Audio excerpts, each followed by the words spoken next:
Wapendwa katika Bwana Yesu Kristo, nimepata muda mwingine wa kuja mbele za Mungu na mbele ya watu wa Mungu ili kulitoa neno. Ngoja tuombe Mungu tuweze kuendelea. Bwana Mungu, katika jina la Yesu Kristo, ninakushukuru kwa sababu umefanya mema katika mwezi huu wa kwanza Bwana, mwaka huu wa 2021. Ninakushukuru kwa sababu unatujalia neema kuishi tena tulishuhudie jina lako Bwana, tutangaze wema wako. Asante maana uko nasi. Naomba ulibariki neno lako, unibariki na mtumishi wako, ubariki wasikilizaji wote. Bwana, tuone neema yako na tufunguke tuwe huru ili siku moja parapanda kapolia tuweze kuisikia. Asante maana wewe mwaminifu na msikivu. Naomba nikiamini katika jina la Yesu Kristo Mwokozi wetu aliye hai. Amena. Tusikize wimbo kidogo ndipo niweze kusema neno la Mungu.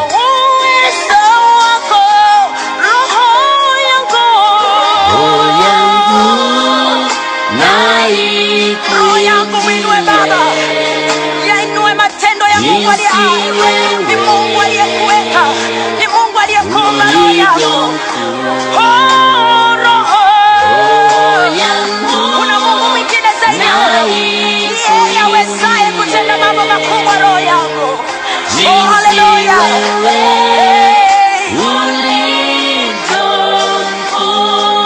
Wapendwa katika Bwana Yesu Kristo, kama nilivyosema, jina langu ni Arfaxade Nduimana. Ninayo furaha tena kulitoa neno katika mwaka huu, mwezi wa kwanza mwaka huu wa 2021. Kipindi kilichopita nilifundisha kuhusu kiburi, nieleza madhara yake na mambo mengi kuhusu kiburi, na kinyume chake ni unyenyekevu, na ndio somo langu la leo. Somo hili ni unyenyekevu. Neno la unyenyekevu lina maana nyingi. Mara nyingine linahusika na hali ya shida na umaskini. Mara nyingine limeunganishwa na maana ya aibu na haya.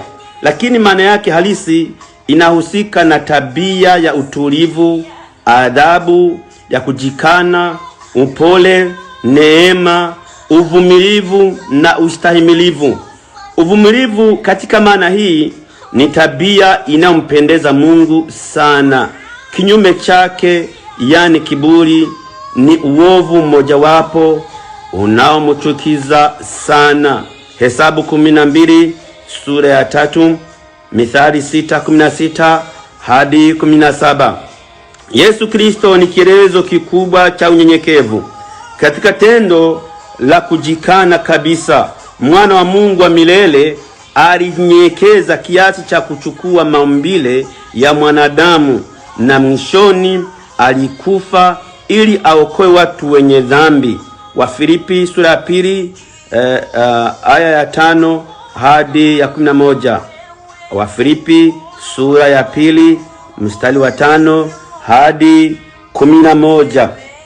Hakujisifu kamwe wala hakutenda jambo lolote ili kutafuta faida yake binafsi. Siku zote alijinyenyekeza chini ya mapenzi ya Baba yake, akiwatumikia wanadamu wenzake. Kama vile Yesu alivyojinyenyekeza akiishi na kufa kwa ajili ya wenye dhambi, vivyo hivyo mwenye dhambi hana budi kujinyenyekeza na kutubu dhambi zake, akitaka kupata msamaha wa Mungu.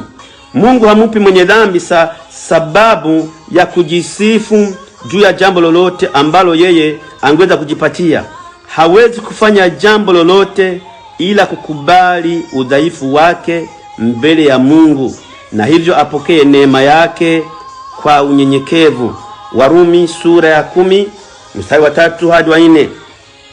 Unyenyekevu ulichukua alama kuu ya ufalme wa Kristo, na kwa unyenyekevu tu watu wanaweza kuingia ufalme wake. Narudia sentence hii.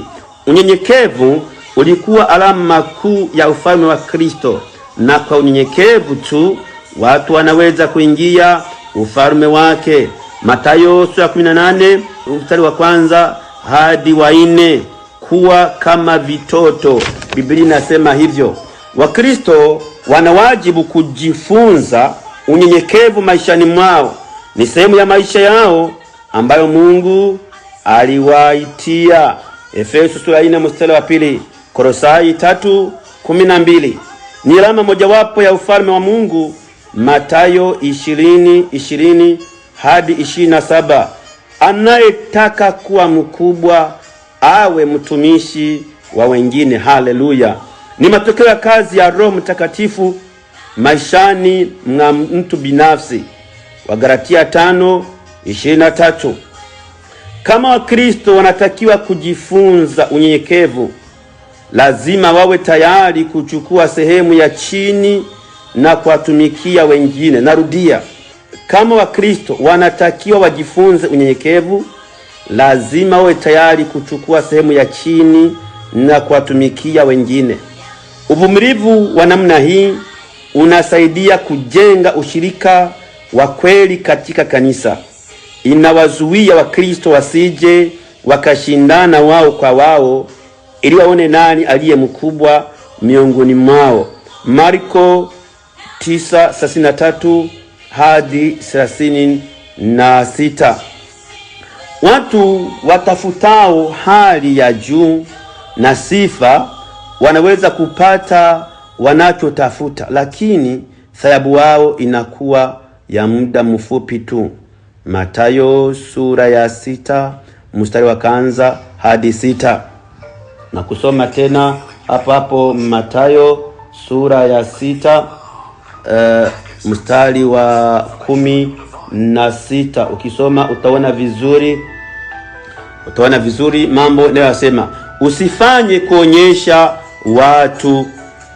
Mungu anaheshimu watu wanaojinyenyekeza, lakini anawaibisha wale wanaojikweza. Mungu anaheshimu watu wanaojinyenyekeza, lakini anawaibisha wale wanaojikweza. Petro wa kwanza sura ya 5 mstari wa 5 hadi wa 6. Ngoja tusikize wimbo tena na niende kuomba. Karibu sana.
Twende mbele za Mungu tuombe. Bwana Mungu, katika jina la Yesu Kristo, ninakushukuru kwa neema yako, nakushukuru kwa damu uliyoitoa pale Golgotha ili wanadamu wote waweze kuokolewa. Kila anayeamini jina la Yesu Kristo, kila anayempokea kama Bwana na Mwokozi wa maisha yake, Bwana nakushukuru. Basi napojifunza ni unyenyekevu Bwana, naomba unisaidie niweze kunyenyekea.